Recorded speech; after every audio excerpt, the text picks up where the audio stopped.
Most traders avoid low probability POIs, but this trade on Aussie dollar showed how an unmitigated POI backed by clear daily intention and well developed internal range from the 1 hour price action can give you one of the cleanest entries of the week. Let's break it down. If you are new here, I document my smart money trading journey, breaking down real trades, the mindset behind them, and how theory meets live execution. So, without any delay, let's go from the daily time frame and I'll break it down real quick. So, if we look at the daily time frame, what do we got? We got this breakup structure, right? This low has achieved what? Has achieved a candle body close of the highs with nice corrective pullback into this. So that means this demand has, it's very high probability because it has swept tons of sell side liquidities over there and it's at the discount. We had lots of inducement just below, just above that, and with this type of corrective price action, it often becomes impulsive after we mitigate this kind of daily demand. So understanding how daily demand works, understanding the high time frame demand and trading into the low probability kind of highs and the poorly formed highs. In this case, the highs were very corrective. If you see, there is no any clear imbalance. It has been mitigated, all mitigated. So this is often we see that impulsive phase. For example, we see here as well, right? See how everything was mitigated. It was very poorly formed. So whenever we see that kind of highs with tons of liquidities resting and all where has been tapped with no clear imbalance, that's when price can be really impulsive, and that's not typically how that kind of move happens, right? So that's the daily. We mitigated the high time frame demand and we had lots of inducement. We have swept enough liquidities, and even better, this low has achieved this weak break of the high. That means this is a strong low. Then yeah, we got this strong liquidation. So all I'm expecting is to run the weak highs on the daily, but all I need to capitalize is just a small push up from the 1 hour time frame to capitalize a winning trade, because all I need is a small portion, right? On the 4 hour time frame, what do we got? So as I said, we have been mitigating this daily demand where we are expecting that move. For example, this is the move that we were looking at. So this was the daily breakup structure. We got a pullback, right? And now this is the daily demand that led to this kind of breakup structure, breaking the highs. And with that, this was the clear inducement that we had. We have like even like perfect equal lows just above this unmitigated demand, which makes this demand very high probability. And the fact that we have been mitigating all the supply when we pull back makes it very high probability that we at least gonna see this kind of highs go, because that's not how typical top forms, right? So another good key thing to mention is like how the impulsive move was, right? See, whenever we mitigated this demand, we got a really impulsive move to the upside, clear into the supply. This supply was not that great because it was created during the news, and we have this highs to target as well. Because of the news, it often gets liquidated, and the fact that we have been mitigating the supply with nice corrective pullback, and now we are starting to see that push up. This shows that whenever we get that the higher low formation on the daily, we often does not get a deeper pullback like that. We often tap into this kind of a top and then we normally go. So that's what I was planning, and that's what I was thinking. And now we have tons of liquidities above. See how we tap into this kind of zones. This is often when we are about to create those liquidities so that you can feel the move to the upside. Simple expectation on the 4 hour time frame is like we got the reactions, it's fine, right? And now all I'm waiting to see is like if we can get a 1 hour price action within here, like 1 hour strong bullish range, so that I can trade from the POIs that is completely unmitigated. And if I combine that from the liquidity perspective, then it's going to be really interesting. So to summarize, we have mitigated the daily demand, which was very high probability, and we spot that 4 hour supply which was holding the price, and we got a reaction from that. All we are waiting now is like to see that 1 hour strong bullish shift so that we can capitalize on from the unmitigated demand. That's it. It's pretty simple. And if we look here on the 1 hour time frame, what do we got? We got this 1 hour breakup structure. Yes, it's tiny, but it's fine, right? We have mitigated this daily demand, and now we got this strong push up.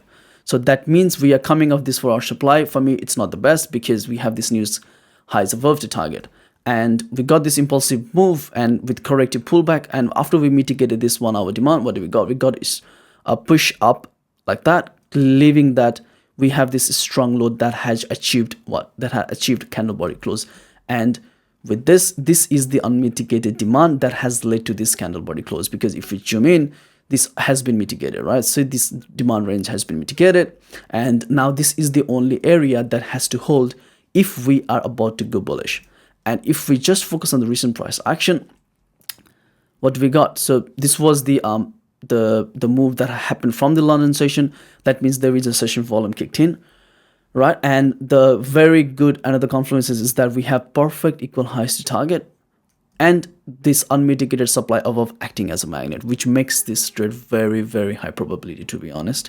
Like, the main negative confluences for this trade was that we have been generating liquidities, but whenever we have that clear intention from the session and from the bulls, and the fact that we have been coming from the daily demand makes me really be aggressive, because whenever we tap into these higher time frame zones, we really need to be a little bit ambitious and aggressive and trade with this session order flow, because whenever we see that kind of intention from the lower time frames, and in this case it was from the 4-hour and the 1-hour as well, and the fact that we have mitigated the bottom, which is the daily demand, this is the time we often become impulsive. See what we have happened here.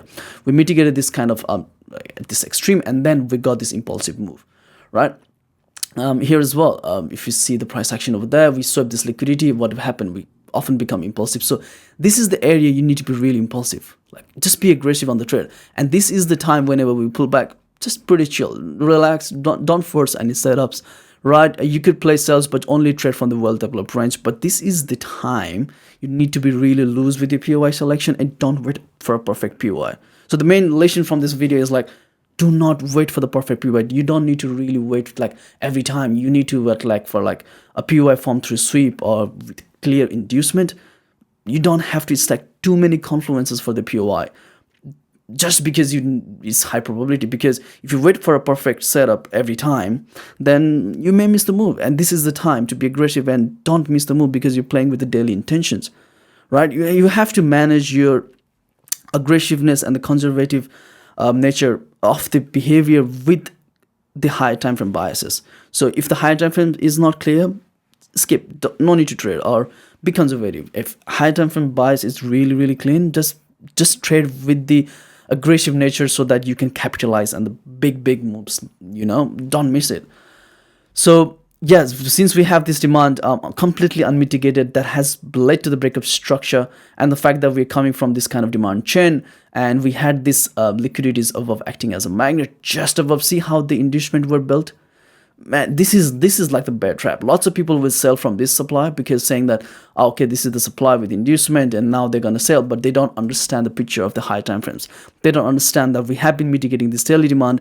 We're coming with such an impulsive move. This often lasts a little bit longer, and the fact that we have this unmitigated demand, it just screams me that take the setup, right?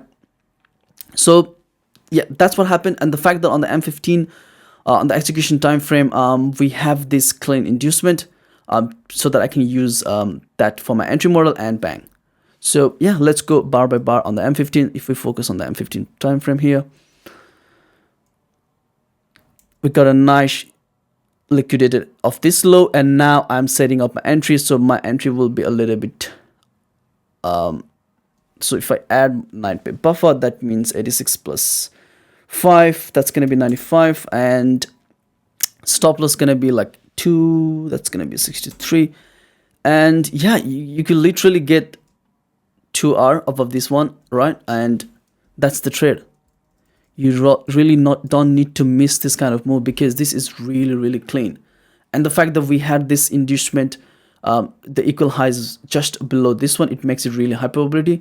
If you want to be safe, you could have moved to break even after we reach this one, but since we are playing with this daily mitigations, and our expectation is to run the weak highs, and there is no any clear opposing supplies over there, you can be a little bit loose with your break even method, and just ride, because you often yeah, we get that continuation of the move, and you can ride the trend. It's really clean. Yeah, I hope you guys took some value from this one. So the key takeaways from here in this one is, like, what made this trade work wasn't just the POI, right?